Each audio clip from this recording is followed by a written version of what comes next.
Mi nombre es Alexa. Mi nombre es Nilton Miguel Rodríguez. My name is Jonathan. Mi nombre es Arlen Díaz, yo vengo de Honduras.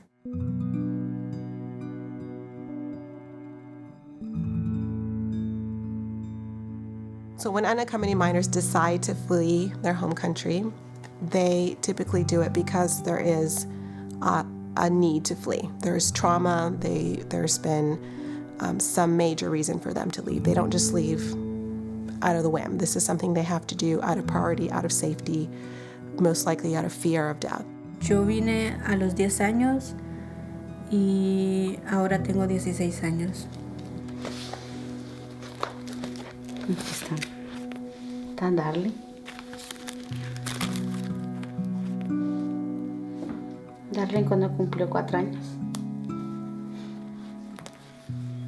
Mi papá con ella.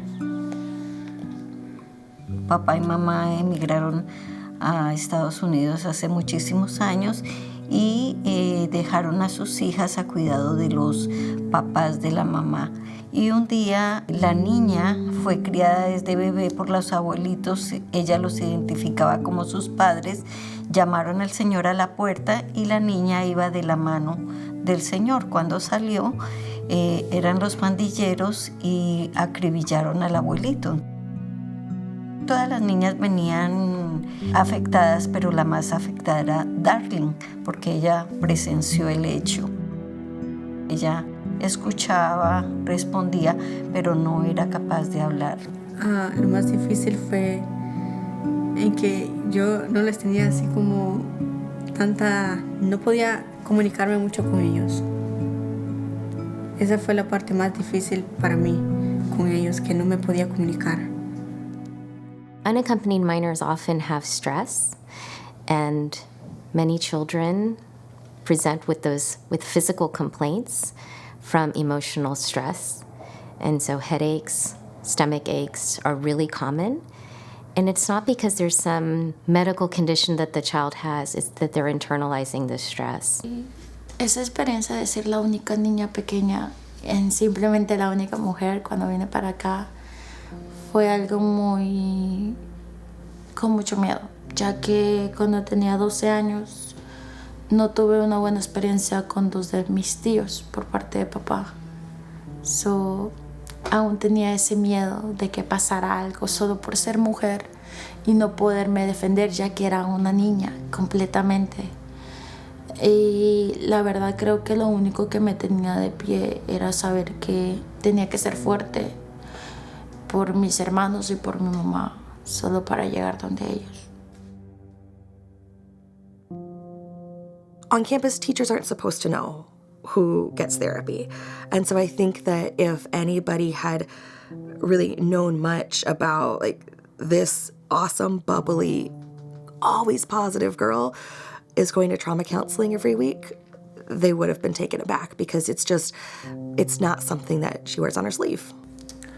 Mi primera visita con un terapeuta fue muy difícil porque yo siempre fui muy sola cuando estaba en Honduras. Creo que los primeros 3 días solo nos quedábamos viendo, él me hacía preguntas y yo era en plan de que no puedo responder eso.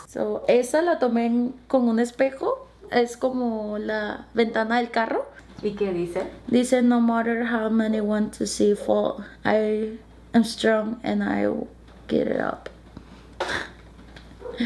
Yeah, es como así. Esa la tomé afuera. Yesterday is a heart, but today is a word. Esa que tenía una mala palabra, pero sí. I love it. Yeah. Yeah. One of the biggest emotional issues faced by unaccompanied minors that I have seen is the trauma piece and the grieving piece.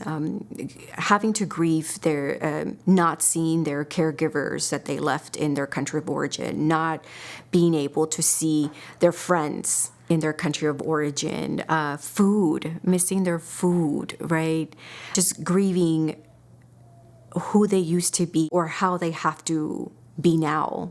And also having to also assimilate, having to feel that they have to stop being sometimes who they are to fit in the United States.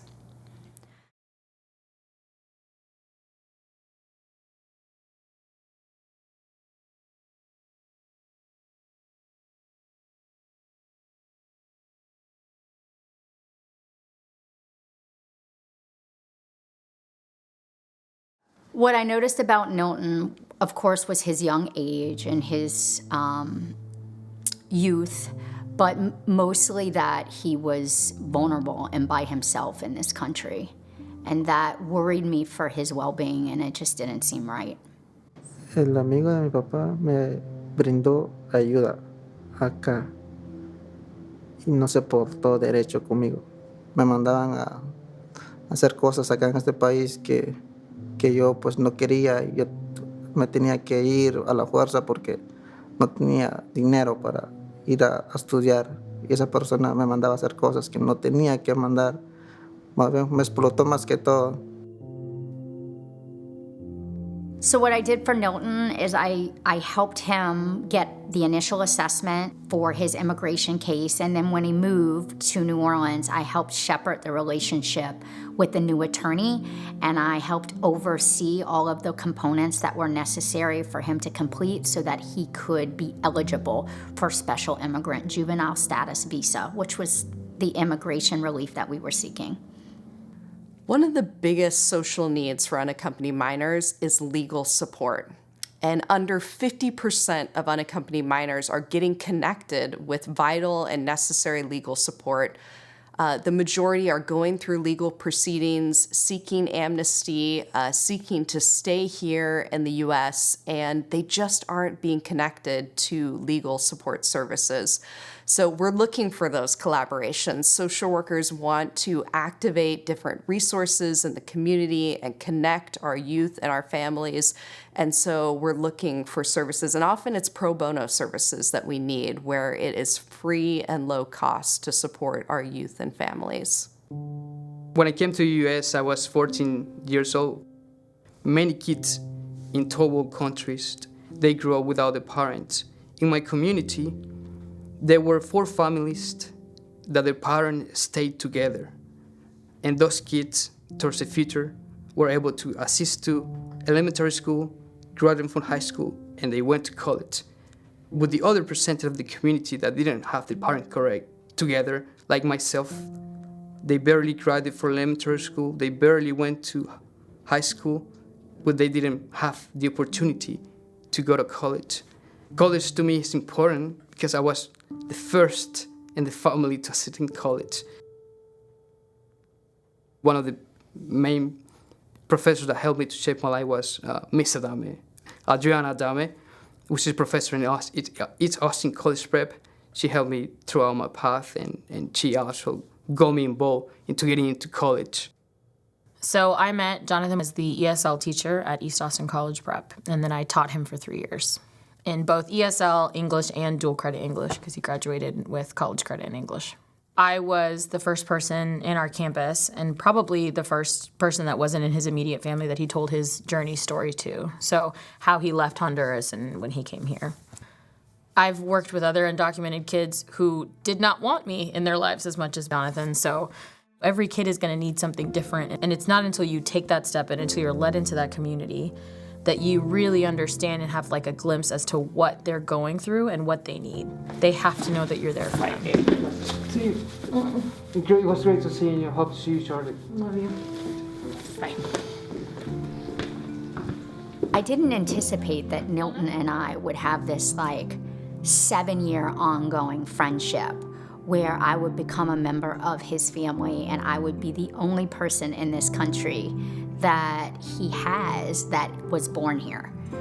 It's just a reminder that you don't always know the power of human relationships, that when people are in their most vulnerable and most at need and you show them kindness, it's something that they don't forget easily. Ya que estoy aquí, gracias a Dios y la gente que me ayudaron, las personas que me ayudaron, sobre todo a la señora Cardosco, que le llamo yo. Ella es una excelente persona y ella es que me ayudó en todo. Creo que los síntomas en el que me ayudó Sara fue en la depresión, lo más grande que yo tenía.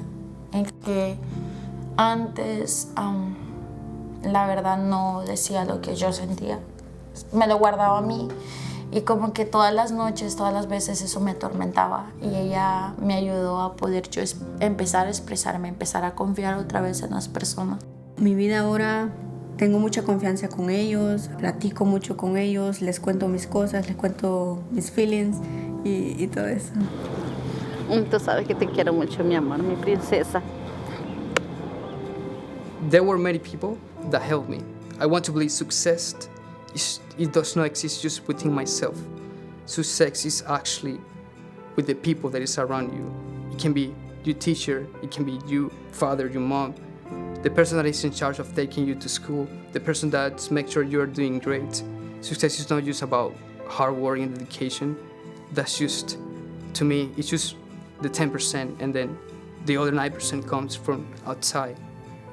And I think it's one of our jobs working within this realm is to really change that rhetoric. This is a child, and this is a child within our community. This is our child, and really moving towards that rhetoric. I think that the thing that is surprising to me about unaccompanied minors is their resilience.